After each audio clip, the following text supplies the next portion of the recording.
Hello there. This is going to be the information about the Spanish American War, which was a short war as far as wars go. It was only 6 weeks long. And after the war had ended, we had acquired 100,000 square miles of new territory for the United States, as well as brought 10 million people into the American Empire. We'd acquired the nations of Puerto Rico, Guam, and the Philippines, and had become an imperial nation, a world power by this point. There are two areas in which the war was fought. The first was in Cuba, just south of the United States, and the other one was across the Pacific Ocean in the nation of the Philippines. Both of these were areas that were controlled by the Spanish Empire at that time. Journalists called it a splendid little war because they looked at the fact that it lasted only 113 days and there were 379 Americans who died in battle, which of course we never want Americans to die in battle. However, it was a very small number, and so they used this to their advantage, the journalists, when they were talking about it.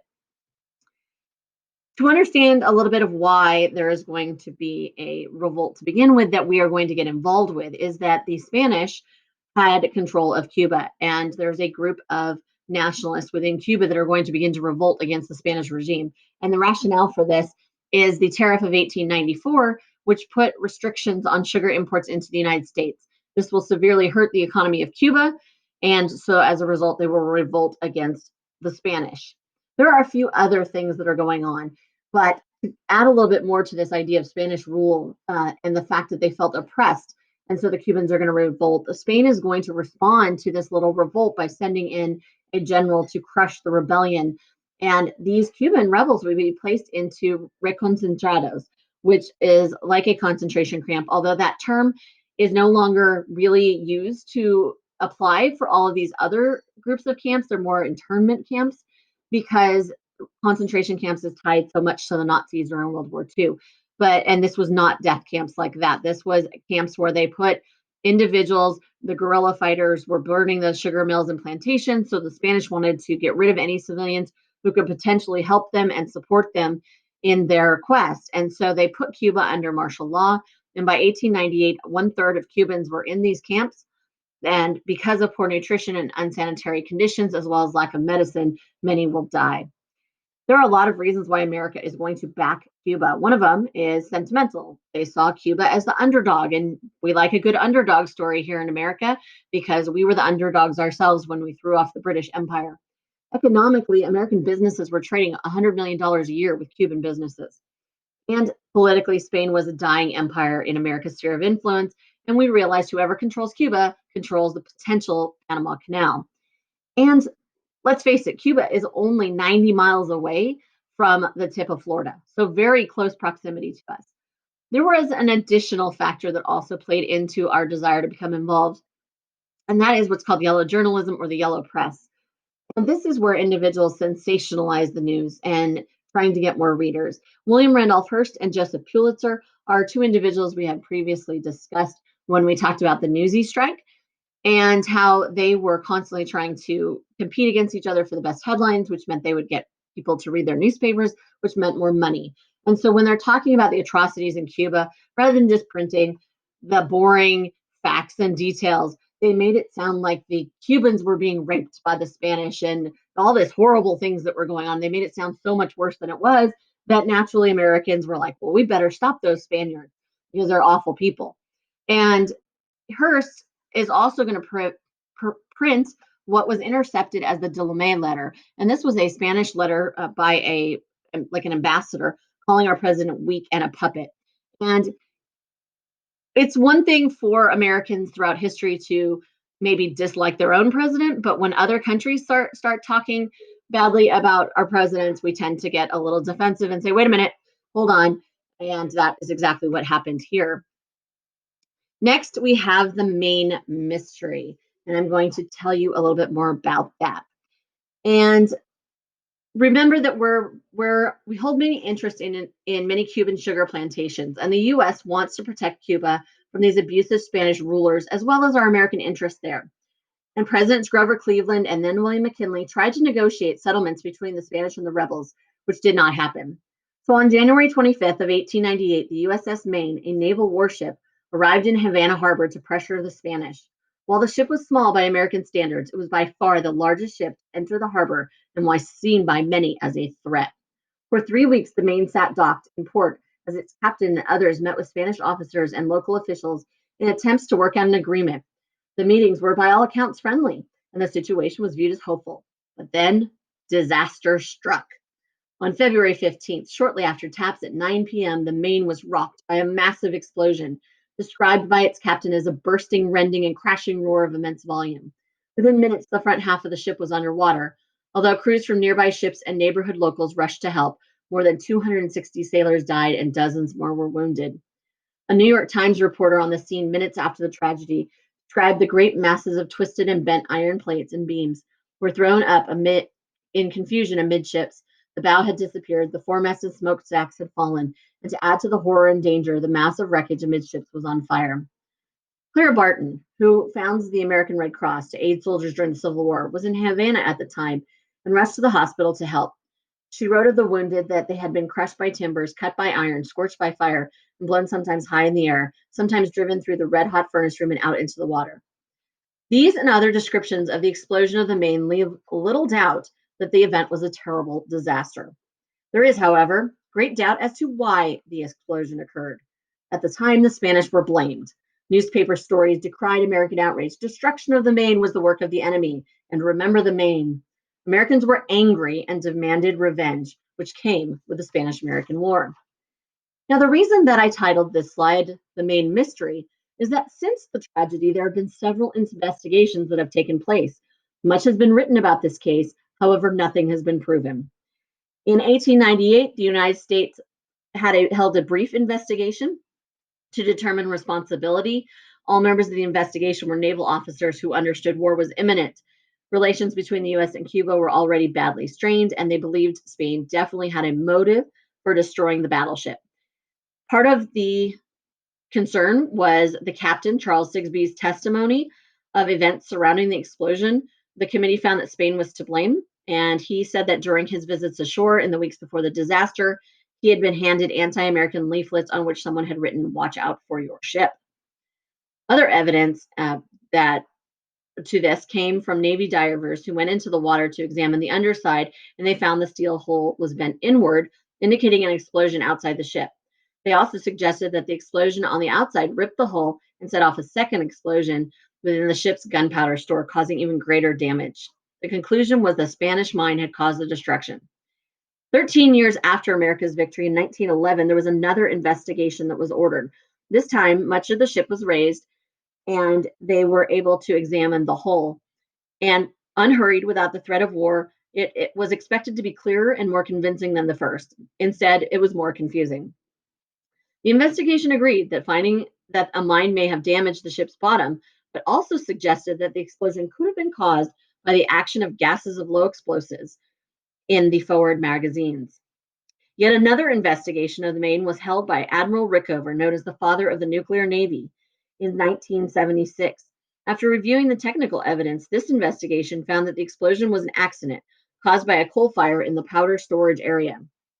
In 1995, Smithsonian Institution Press published Remembering the Maine, a book by Peggy and Harold Samuels. These historians argued that there were flaws in Rickover's investigation and concluded that the Spanish fanatics, angered by America's involvement in Cuba, had set off the mine. Though the book provided no new evidence, it did cite reports of the time about plots against the ship. According to the Cubans and the director of the Havana City Museum, most Cubans believe that the Maine was destroyed as part of American conspiracy and that the US was most likely behind the explosion. This explanation asserts that the United States blew up the ship in order to start a war with Spain to gain control over Spanish lands. Not all Cubans, however, agree with this theory. A Cuban naval historian who is much more knowledgeable about technical analysis agrees with the Rickover conclusion that the explosion was most likely a terrible accident. This retired Navy officer did say, though, that he also thought that regardless of its cause, the US used the explosion as an excuse for war. Most Cubans agree that the United States wanted to expand and take over new lands, which is partially true. There are some people in government, in publishing, and elsewhere whose expansionist views were well known, including William Randolph Hearst, as I previously mentioned. And they were quick to blame the Spanish and called for war.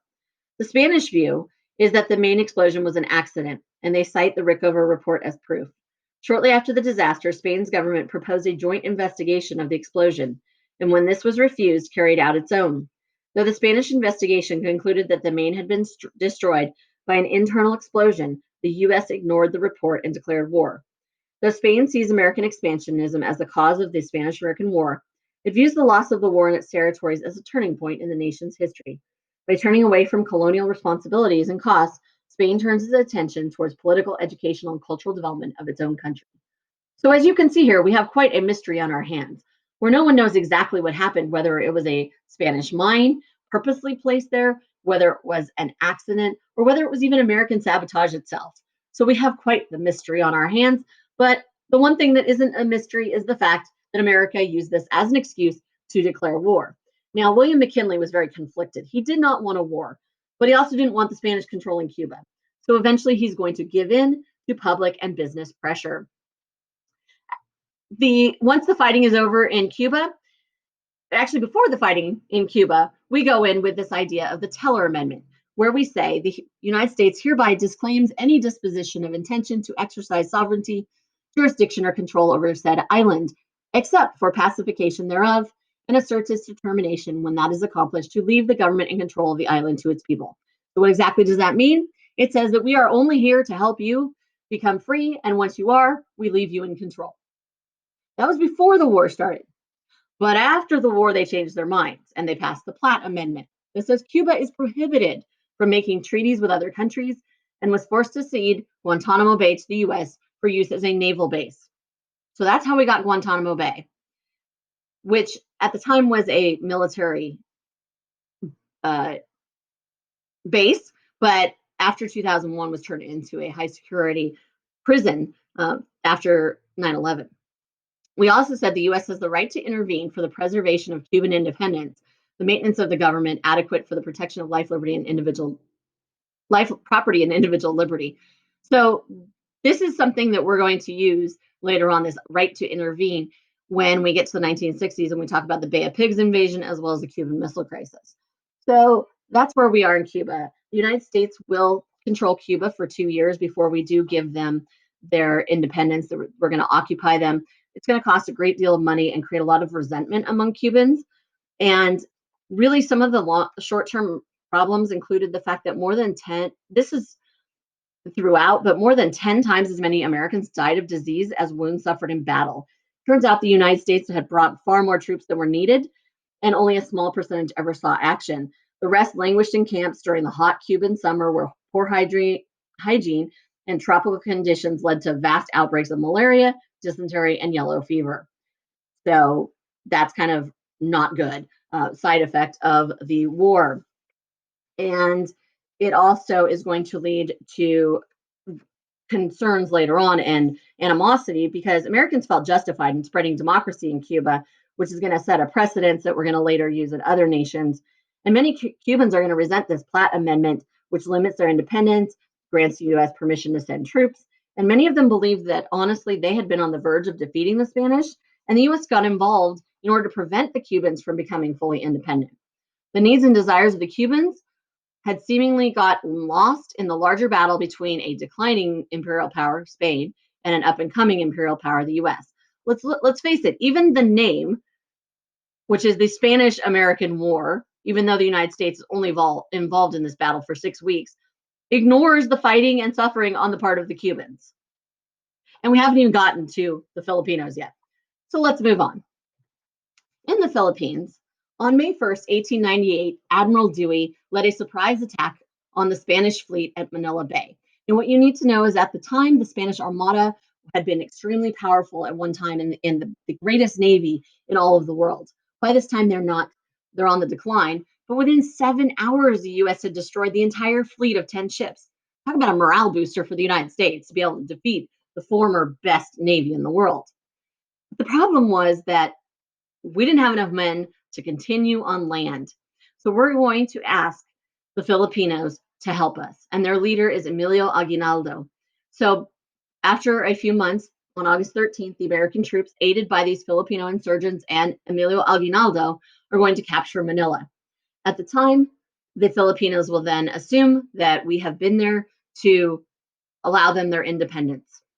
But That is not going to be the case. You can see here an advertisement, Dewey smashes Spanish fleet from the newspaper, but also a cartoon, which shows Uncle Sam here bringing education, religion, steel rails, bridges, and all kinds of things. He's stepping on the Philippines as a way to get to Asia. And Asia had been seen as especially China, as a great location for new markets for selling American products as well as natural resources. So you can see, and after all, the Philippines are only the stepping stone to China. So kind of almost discounting it in this cartoon by Judge Magazine. So with the Filipinos, one of the questions then became, what do we do? There were three options. You could give the islands back to Spain, but then why did we bother to fight them in the first place? That seems like misrule. We could leave the islands alone and not give them any help, which could have been seen as irresponsible because there was surely going to be another imperial nation that would have seized them, and we probably would have had another war. Or we could take them and annex them. So McKinley opts for annexation, and there's a whole debate over whether or not we should ratify them, which is, I will talk about some of the rationale behind that later. And the US Senate will approve the treaty by one vote eventually. Well, they're not happy, the Filipinos. They had wanted their independence, and they're not pleased that the Americans were not giving it to them. So on February 4th of 1899, Emilio Aguinaldo leads a revolt against the United States. So we have not only the Spanish-American War, but we have the Philippine-American War. And for some reason, almost every textbook that I've ever seen doesn't talk about this part. They only talk about one part. But I think it's really important to understand that there were two different wars, and this one actually lasted longer. The United States will respond by sending 126,000 troops. Both sides will commit atrocities, such as waterboarding and reconcentration camps. The results are that the fighting will go on for a couple of years, 3 years. We will lose over 4,000 Americans and over 600,000 Filipinos. Eventually, in 1946, after World War II, the Philippines will be granted independence. But at the time, the McKinley administration felt that Filipinos were incapable of ruling themselves, and America had to exert herself to help her Pacific wards, as the name was used. And remember in the video, the introduction video, how I told you that even though we can look upon this today and look at this cartoon, particularly where it says the Senate Philippine bill offers great inducements to the bad Filipino. And we have here at the bottom, you can't see the pictures, but there's a lot of things that are portraying bad qualities in the animals that are behind and everything. And up the ladder is the idea of education and freedom and prosperity and all of that. And even though America and people are putting out these cartoons, they're not seeing it as them being bad towards the Filipinos, or later on, we'll talk about the Hawaiians. They see it as doing a great good because they see them as incapable of ruling themselves. And one of the great ironies of this war that always strikes me is the fact that America feels the need to Christianize these individuals. And you'll find out why in just a minute, because I have another image. Or actually, going back to the previous slide here, if you look at this picture here, this is the Filipinos' first bath, and it's meant to symbolize baptism. Well, one of the great ironies of this is that the Filipinos were already Christians. They were Catholic because they had been under Spanish rule for so long. And so it just shows you kind of how the administration went into the Philippines without a lot of knowledge and understanding, and that caused this great conflict. There was also the idea that the freedom fighters who could only resist if civilians supported them. So remember how we didn't like how the Spanish in Cuba had used the reconcentrados? Well, we're going to do it here. So history often talks about Japanese internment and how we separated the Japanese during World War II from the West Coast. But this wasn't the first time in history we had done it. And so if we look back through these examples, we can see that each time later on, we decide that was not the best policy. We're also going to implement waterboarding, which is kind of simulates drowning while they pour water on you, even though you're not drowning, it simulates it. And it's something now that we agree is torture and we don't use. Well, it continues to be even more shocking what lengths the United States went to justify the colonization of the islands. And this is something that definitely will not appear in textbooks, but was real. In 1904, the World's Fair was held in St. Louis. And the World's Fair was often a place where they would demonstrate new technologies and everything. Well, they imported over 1,000 Filipinos and they put them through a living display showing the course of civilization. So if you look at the left here, you see on the left-hand side, which is the end of the brochure, this individual who looks very civilized, like a military individual standing up straight with all this clothing. But then look at how they portrayed the Filipino on the right-hand side. As I said before, it's really hard for us in 2020 to understand how this could have been okay. It certainly wouldn't be okay today. It's certainly not okay. The reality is that we now have a decent relationship with the Philippines, and that was partly through World War II, through the us being able to help them gain their independence from Japan once Japan took over the islands, and then releasing them from their status with us and making them independent. But some of the things that we did are things that to, today would absolutely be unconscionable, and um, I wanted you to be aware of it. So here are the reasons not to ratify the treaty. The first one is traditional American isolationism. We go back to our roots with George Washington. He had talked about entangling alliances. Except for the war with Mexico in 1848, we have not really been involved anywhere in the world. And so for us to take islands and have an empire just goes against that. It also goes against the American principles of self-government, as you have just seen with both Cuba and the Philippines, how we pride ourselves on this idea of being able to government of the people, the consent of the governed, and yet we're not going to give that to these individuals. So there were many people that were very outspoken against imperialism for this matter. There's also the inconsistency of the fact that we ultimately will liberate Cuba after 2 years, but now the Philippines, we're going to hold them until 1946, so almost half a century. There's also the danger of foreign entanglements that it now puts us in a path where we could potentially be attacked or part of a war. And that certainly foreshadows World War II. And then also there are financial costs because we now have to take care of these countries. There's military costs because we're going to have to send troops there and create bases, and there's social costs. So I'm going to end with two cartoons here. And in this one, you can see here, it kind of goes with the cartoon I showed you from the introduction, how Uncle Sam is getting larger as he has acquired Texas, Louisiana Purchase, Alaska, Florida, California, Hawaii, and Puerto Rico.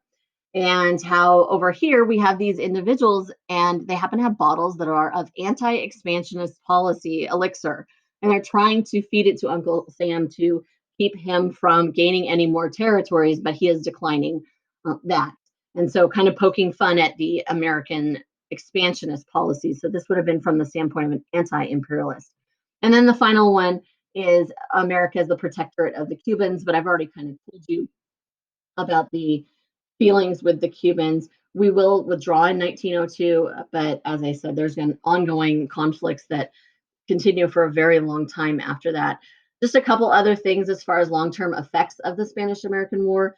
It established a precedent regarding censorship and the use of propaganda in the United States. It also established Theodore Roosevelt as a war hero and boosted his standing as a Rough Rider who had fought in Cuba, and ultimately he'll go on to become president. We will take control of Puerto Rico and Guam and other islands and effectively become an imperialist power, as I mentioned. This will put pressure on the US government to build a canal through Nicaragua or Panama. And the idea of the US Navy could quickly travel from ocean to ocean to defend her possessions. And it's also going to lead to some other things that we're going to discuss in our live session in class, such as now that we have these individuals, these 10 million people who are now part of the United States, what rights do they have? Are they American citizens? Does the flag follow the land and wherever those people are? And today, people of the nations of Guam and Puerto Rico are American citizens, but they have slightly different structures. And we're going to talk about that in class later on. But as you can see, the Spanish-American War was a very consequential war, even though it was fairly short. And it leads to a lot of future problems as well as future decisions that have to be made that even have implications today regarding Puerto Rico that we will talk more about throughout this unit. So thank you very much and have a good day.